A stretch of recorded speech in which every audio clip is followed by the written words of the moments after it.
Hello, I'm Mónica García, President of the LAUSD Board of Education. Welcome to Families Matter. Joining me today are my co-hosts, Mónica García, the Chief of School and Family and Parent Community Services, and Board Member Nuri Martinez. Our goal is to provide information so families can help their children graduate and stay safe in school. Today's topic is all about school safety. Joining us shortly will be our expert panelists, but first, a chance for us to talk about the latest news regarding the LAUSD and our families. Ladies, what is new and exciting? Well, I think the most exciting is the number of schools that have joined that group of schools that have achieved 800 and 900 on their API. And that is a really good story for LA Unified because, you know, the more schools get up there on their standardized test results, the harder it is to boost their achievement.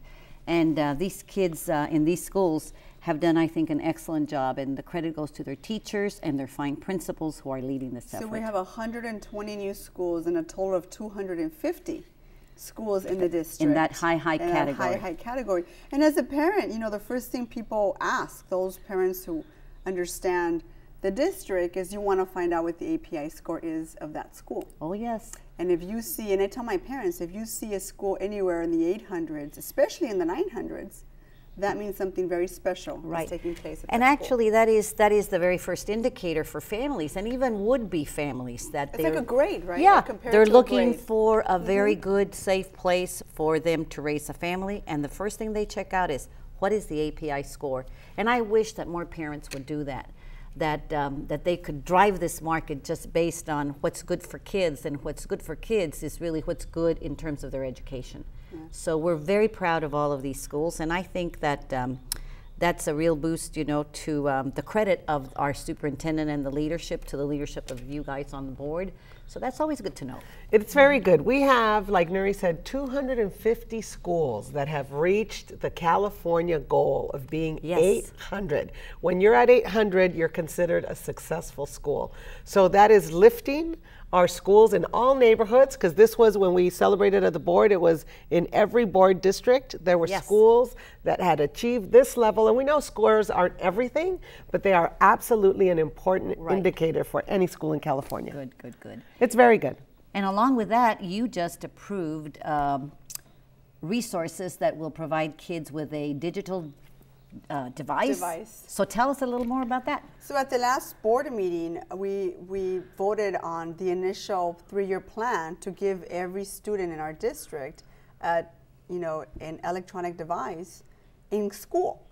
And this not only helps bridge the digital divide in some of our communities. I think you and I see that and recognize that there's a tremendous digital divide that we have to struggle with, but it also enables our kids to have the resources in school for teachers to begin to teach in this new era of technology. And it also addresses, as we roll out the Common Core standards, which also speak to technology and these devices that our kids are going to have to need to know how to use, and our teachers are going to need to know how to use to teach. So it's all a good thing. I think it's a very exciting time. It's very good. It's closing the resource gap, closing the digital divide, and I think it's going to be another game changer for teaching and learning. And so many private schools are doing this already, right? A lot of our friends in the charter world are also teaching in this new way. And our kids in our neighborhoods should also have the resources to be able to compete at that level. So I think it sends a really good message about what we're willing to put resources into. I think it's wonderful. Yes, it is. And it's like the board of 1995 that started talking about we have to build schools, we have to build schools. Our challenge is we need to build the classrooms of the 21st century. And so technology is a part of it. I'm glad LA Unified is leading. I think our families and parents should know there's more good news on its way. Good. We'll be right back to discuss school safety in the LAUSD with our panel of experts when we return.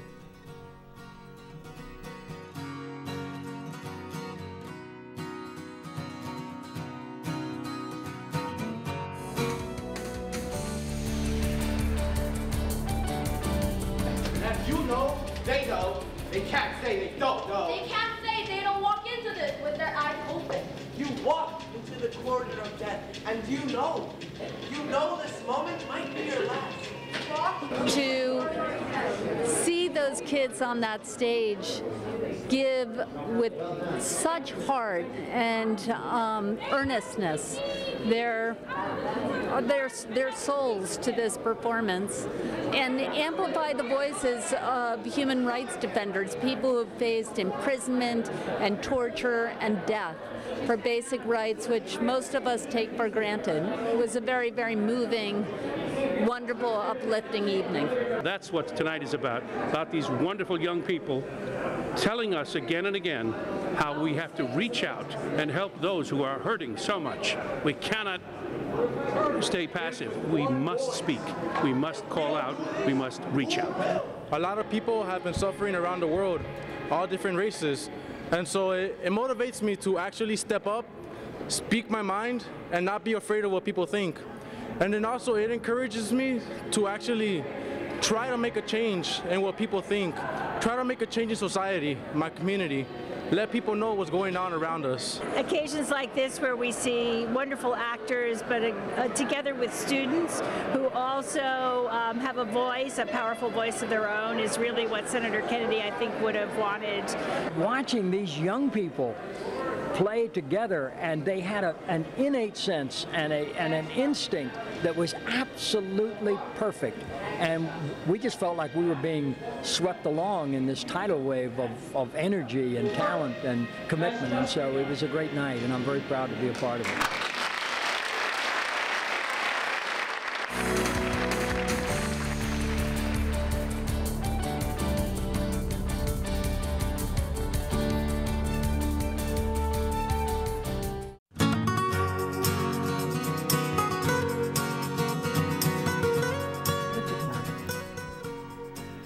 Welcome back to Families Matter. Joining us now to discuss the importance of school safety are Pia Escudero, the Director of LAUSD School Mental Health, and Rowena LaGrosa, Administrator of Operations. Welcome, ladies. Thank you. Ms. LaGrosa, tell us, what do parents need to know about LA Unified's commitment to school safety? We would love our parents to realize that safety is a #1 priority in the LAUSD and for each and every one of our schools.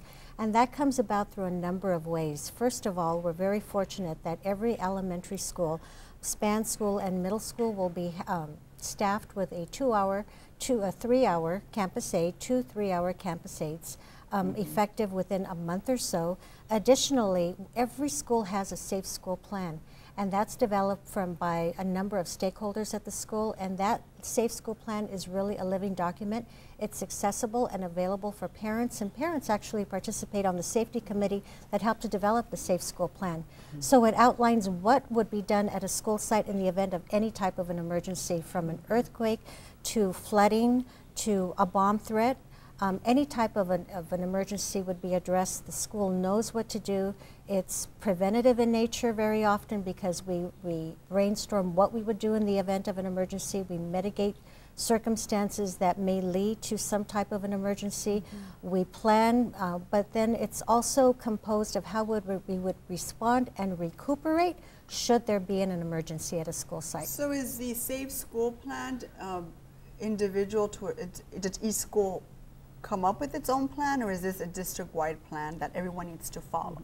It's a template, and everyone does need to follow, and everyone's Safe School Plan has specific components that are the same across every school. However, it's individualized because it's inherent to that school community to develop a plan that is best meeting their needs. And we always think about school safety as physical safety, but we know that we have a lot of mental health issues. And Pia, you and your team have just done a great job leading our district in being able to respond to our students. What do you think parents need to understand about mental health? Well, thank you so much. It's such an opportunity to talk about the preparation, the prevention of work that we do. As Rowena mentioned, we have volumes of information in our Safe School Plan, and a huge part of that is the mental health component. It's the human element. How will parents be trained to get their children, and how to demonstrate calmness, and how to recover in the event of a situation. But I think the whole element of, as you prepare the buildings, as teachers get prepared and know what to do, our parents need to know also how we act in the event of a situation that may impact children. It's all interrelated, and it's all very important because our students can, in fact, respond well and actually they do amazing in our drills and in our practices. Right. And it's important to know that we can model calm, we're ready, way before. Sound behavior. And then if in the event of something were to happen, our students know how to react. And I think it's really important that parents actually know that this is taking place, and that in some way we can communicate to them that we expect them also to be calm. Right. And I think we can help them be calm if they know that we're prepared. Many, many years ago, I was a school principal, and it was the early days, as you can tell from my gray hair, of having these school safety plans, and we had an earthquake drill, and I thought I'd done a fabulous job informing our parents about everything and had them participate in it. And I remember having one parent who really thought we were having an earthquake, and she participated in the training, and somehow it looked so real to her. We had the nurse carry out, people, we had triage, we had everything. And it was so real that I realized at that time, I was a very new principal at the time, that I had to do a better job as the principal to make sure that our parents responded in a very calm and realistic way. So I went out of my way. So for all our parents hearing us today, be sure that you contact the schools and that you know what the safety plan is so that you can be prepared as well and support your children. So the campus aides, explain that a little bit more, because I want to make it very clear to our audience what the role of the campus aide is going to be at our elementary schools.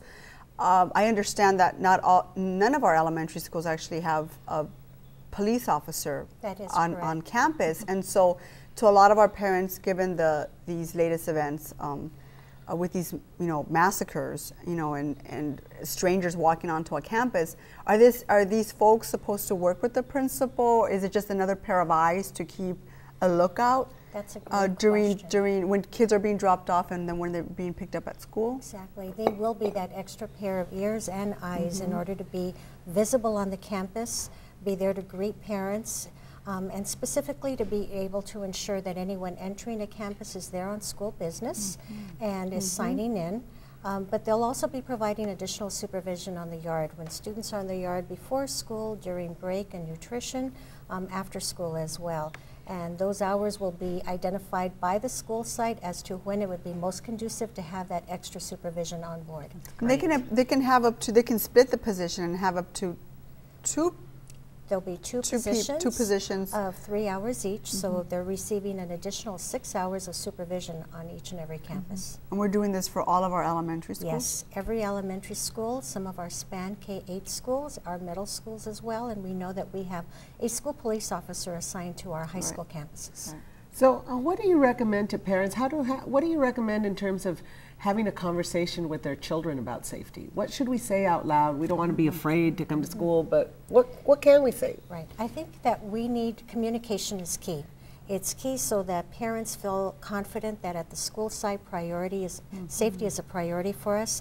But it's also important that parents have frank conversations with their students, that if something should happen that makes you feel uncomfortable or you are concerned, who on that campus is an adult that you can go to? Who can you go to? And so relationships on a campus are extremely important so that there's a level of trust that's built amongst the staff and the students and the staff and parents as well.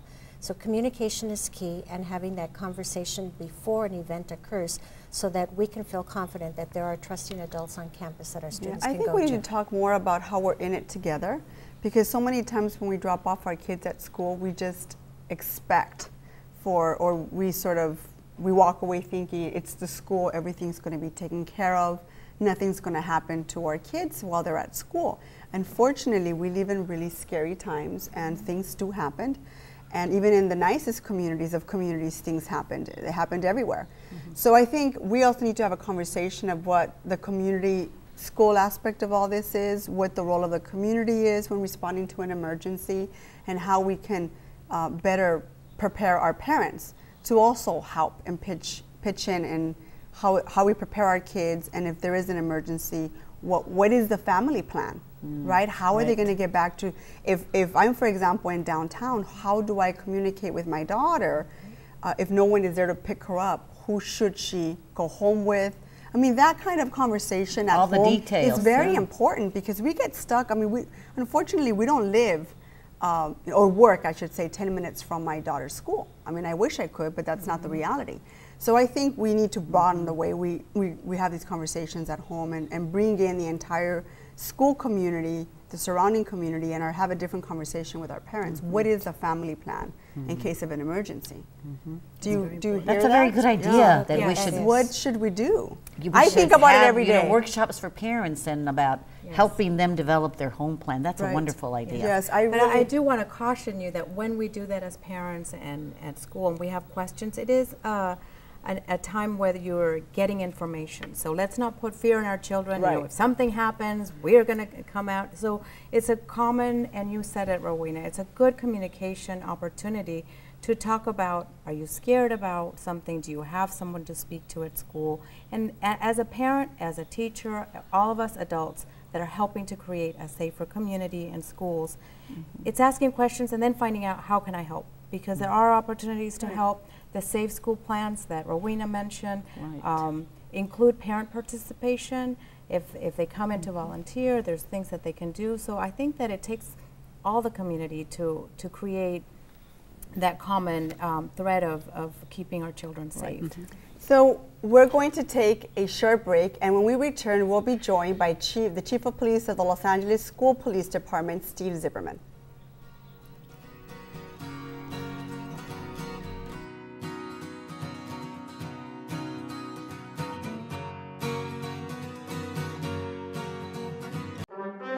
The Adventures of Disaster Girl, an LAUSD employee.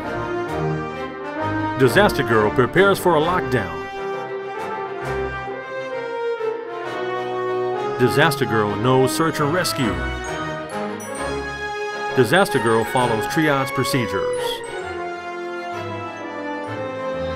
Disaster Girl doesn't work at your school, but you do. LAUSD, we're all disaster service workers. Today we had an emergency drill at school. I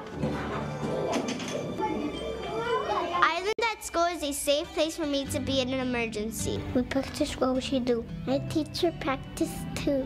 If something happens while we're at school, don't worry. Don't worry. Don't worry. Don't worry. Don't worry. Don't worry.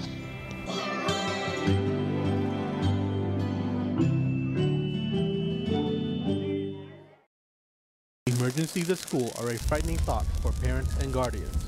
The Los Angeles Unified School District has online information for parents explaining how the district is prepared for and responds to emergencies.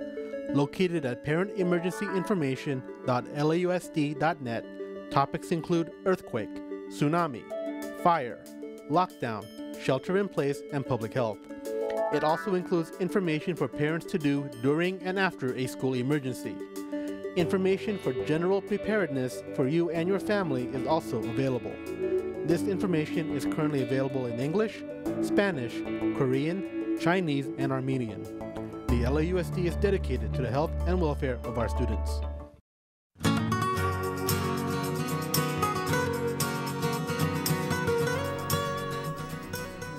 Welcome back. Joining us now to continue our discussion on school safety is Chief of the LA School Police Department, Steve Zipperman. Welcome, Chief. And before we go on to school safety, I just want to tell everybody, you're one of our LAUSD grads. Yes, I am. Very proud of it. We're proud of Very you, proud of and thank you for the great work that you've done here at the LAUSD. So I want to know where you went to school. Taft High School. Oh, right. He is a Taft grad. Very good. Chief, we know every day parents are concerned with the safety of their child. Yes. This is what you are dedicated to leading here at the district. Help us. What is your role in this whole conversation around school safety? Well, I think it's important to understand and make sure the parents really have a sense of what we do. I couldn't help, the last speaker, when Rowena was talking about how we're now going to introduce campus aides on our elementary schools. I think that it's important for the parents to understand that it's not that the elementary schools have been unchecked, because our police department really deploys over 200 officers a day throughout the district. As you know, our high schools have our campus officers. Right. 1/3 of middle schools have police officers. Another 1/3 of those middle schools have school safety officers. And we also have what we call our campus support safe passage units. We used to call them patrol units, but they're out in the cars. And they also respond to other schools that do not have the resident officers, elementary schools as well. But I think it's important to understand that this district, our police department, the parents' police department, it is their police department for the school district. They need to be reassured that their kids are safe. I'm very proud of what our men and women in our police department have done. Just like all other entities, although we're very short in resources, it still has not minimized what we're able to accomplish out there. And I think that it's important to understand that the engagement that's involved with our officers, with our school safety officers, with the administrators, with the students, the staff, and even the parents, it is a collaboration, and we continue to reach out to ensure that our officers pay attention not only what's happening on the campuses, but outside the campuses, and to ensure we have a sense of awareness so that we're able to do our job the way it is expected, that the parents would want to see their kids interact with all of our officers. Right. And I think the other reality is that you also have to partner with other law enforcement agencies. Yes. So you do fall into other jurisdictions, and so what is that like? A lot of the times it's just based on relationships, and I know you're very well respected in the law enforcement field, and you have a lot of relationships.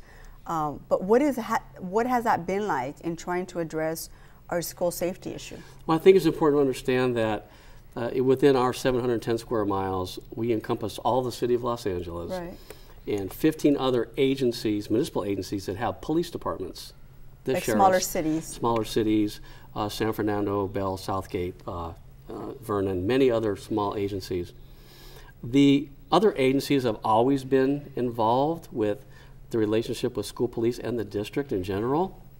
But I think it's important to understand that although we take a look at what's happened in recent events nationwide, it was no more than an hour and a half after the unfortunate incident in Sandy Hook that phone calls were already being made back and forth to these other agencies, knowing that when these kids come back from winter break, we're going to be there for you guys.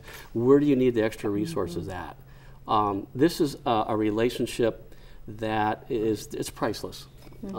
And we realize that although we have a very robust police department, certainly we can't be at every location. Right. So they certainly, reached out and said, what do you need? What can we help you with?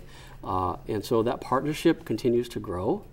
And I'm proud of it. And I think the reciprocal issue is there are many things that happen outside of the school grounds that they depend on us to give some assistance with, because the community are the schools are the community, and it's really, we do this hand in hand. Yeah. Great. And when we have a crisis, of course, this is when you step in.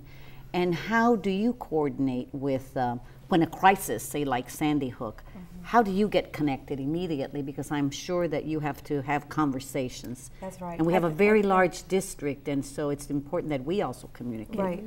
I think one of the things that we're the most proud sitting here on the table is that we have deep embedded protocols, practices, and relationships together. So a lot of what we do in terms of a crisis team, in terms of we have threat assessment models, we have suicide prevention programs, we have just an array of nationally leading and recognized tools that we develop here, incorporate the mental health as much as law enforcement, as well as operations and school sites, so that we know together we're so much stronger. So in terms of what you mentioned, and as we started the new year, it was really a collaboration, and we actually have formal and informal relationships with LAPD where we look at high-risk areas, we work with situations, we also manage situations.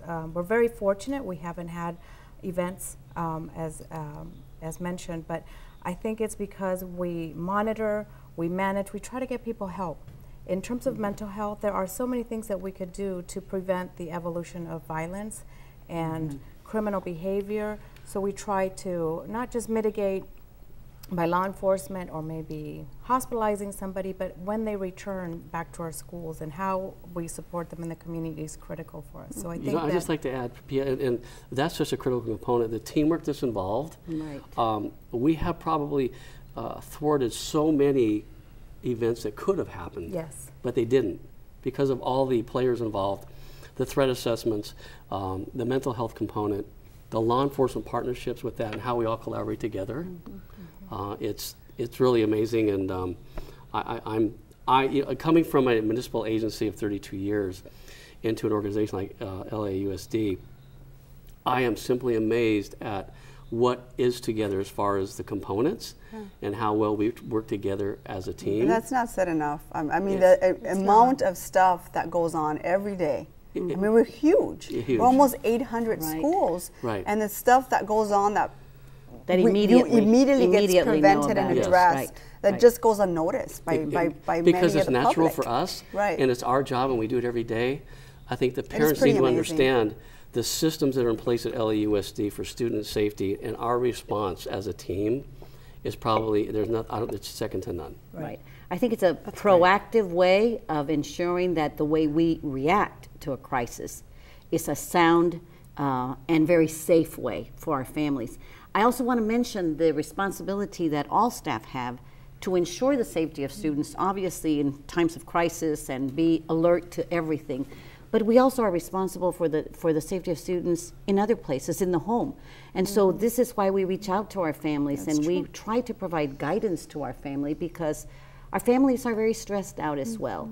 And so when you come to the component of crisis counseling and whatever, families are able to reach out to our department, to Pia's unit, to their school, and ask for help as well, especially when they feel that they're a little stressed out. Yeah.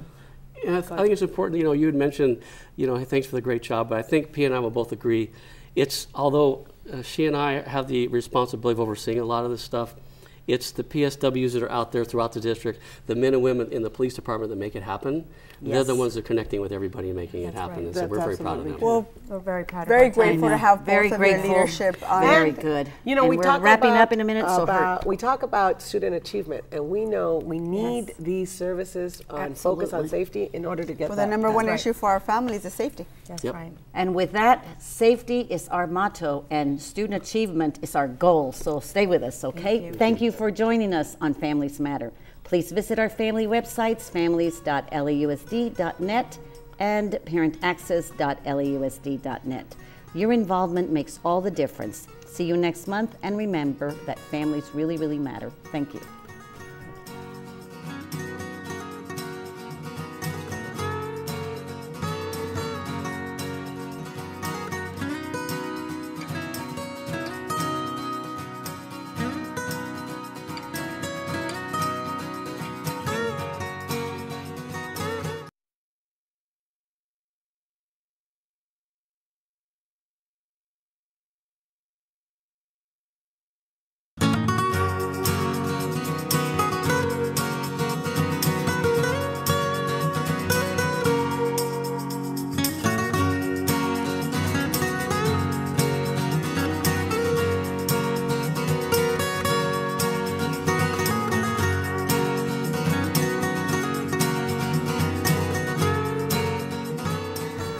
Hola, soy Mónica García, presidenta de la Junta Escolar. Bienvenidos al programa La Familia Importa. Están conmigo mis colegas María Casillas, la directora general de Servicios para los Padres y la Comunidad, y Nuri Martínez, miembro de la Junta Escolar. Nuestra meta consiste en compartir información para que las familias puedan ayudar a sus hijos e hijas a graduarse y estar seguros en la escuela. El tema de hoy es seguridad escolar. En unos minutos nos acompañarán nuestros panelistas expertos, pero primero una oportunidad para que hablemos acerca de las últimas noticias en el LAUSD y las familias. Buenas tardes, comadres. Buenas tardes. ¿Qué hay de nuevo? Bueno, como siempre dice, nuestro propósito es ayudar a todas nuestras familias a tener el éxito con sus hijos, ¿verdad? Y parece que en ese paso vamos, porque van las cosas bien. Este mes tenemos esa noticia que 121 escuelas, además de las que ya teníamos, que son un total de 250 escuelas que han llegado al punto de 800 puntos y 900 puntos en lo que le llaman el API en inglés, y en español es el índice académico. Así es que es como la calificación a una escuela, es como yo les explico a los papás, es cuando uno va a buscar a dónde va a matricular a su niño, se quiere fijar cuál es la calificación, ¿verdad? De la escuela. Sí. Y cuando tienen un API score de más de 800 puntos, para mí significa que algo muy especial está pasando en la escuela, pues que va muy bien. Va muy bien, entonces quiere decir que cuando logra ese éxito la escuela es también por la participación de padres, porque la escuela no lo puede hacer solito. Tienen buenas maestras, bien buenos administradores, pero también tienen que tener el enlace con los padres. Claro. Y yo creo que estas escuelas tienen eso muy bien, a un alto nivel. Y casi siempre escuchamos de la necesidad de tener más rendimiento académico, de todavía tener que cambiar muchas cosas, pero en este mes dimos reconocimientos a todas estas escuelas. Ay, qué bueno. Y le están mandando una bandera que dice 800 o 900, y es para reconocer el trabajo que están haciendo los maestros, los conserjes, los señores de la cafetería, todos los empleados. Todo el mundo, sí. Necesitamos seguir adelante. Ahora tenemos 250 escuelas en total. En total, sí. En todo el distrito que tienen este rendimiento de más de 800 puntos o mejor. Sí, y queremos que todas las escuelas lleguen a tener ese rendimiento. Sería para nosotros un sueño. Y para mí transforma una buena escuela con ese rendimiento, transforma toda una comunidad. Todo, igual. Porque cuando uno compra o se va a mudar, primero ve qué tipo de escuelas están en el vecindario, si es que vamos a mandar a nuestros hijos ahí. Claro, claro. Felicidades a todas las escuelas. Muy bien. Felicidades. ¿Y qué más? Y otra cosa que ustedes hicieron que se me hace que es muy importante, ustedes como dirigentes de la mesa directiva, ¿verdad? Que aprobaron recursos para que todos los niños, o algunos niños en algunas escuelas, ¿verdad? De la intermedia, tengan su equipo digital. Quiere decir como más o menos un iPad y de diferentes equipos, ¿verdad? Para el uso en las escuelas. Así es de que me gustaría saber un poco más de eso. No, pues es cierto. Yo estoy muy orgullosa de eso porque en mi distrito, como el de Mónica, nuestras familias no tienen los recursos para poder comprarles este tipo de iPads, por ejemplo, a los niños. Muchas de las veces los recursos son mínimos y si en la escuela podemos proveer a cada alumno este equipo digital, para mí es el futuro de la educación, ¿verdad? Muchos de los niños ya están aprendiendo de esta manera y están usando estas tabletas digitales. Los maestros también pueden enseñar a través de estas tabletas digitales y qué mejor recurso para nuestros hijos para poder aprender. Y también con los nuevos estándares escolares que vienen en el próximo año, todo esto indica de que este es el nuevo modo de aprender y de educar a la nueva generación de alumnos usando estas tabletas digitales. Yo estoy muy orgullosa de que en mi distrito nuestros hijos van a poder tener estos recursos. ¿Y cuáles escuelas van a tener estos recursos? Son unos 30,000 jóvenes que van a ser parte de la primera etapa.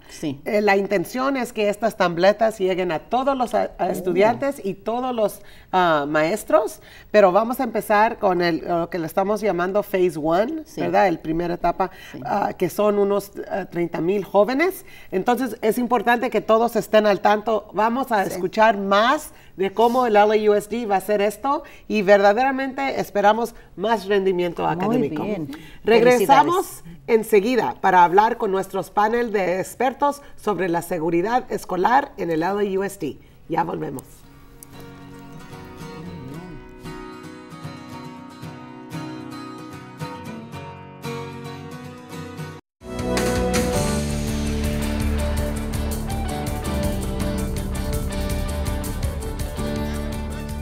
Es tan importante hoy celebrar que estamos dando la bienvenida a la compañía Harbor Freight. También estamos muy agradecidos por la donación de $1.4 millones en herramientas, recursos que nos van a ayudar para todos los alumnos que están en estos programas. Nuestras familias quieren prepararse, quieren educación para tener ese trabajo. Yo considero eso una inversión de las compañías privadas en la comunidad, porque si la comunidad está adelantando y prosperando, siempre hay comercio que le da beneficio a las compañías. Las compañías que hacen eso, ellos saben el valor de invertir en la comunidad. Ser mujer no es ninguna limitación aquí. Todos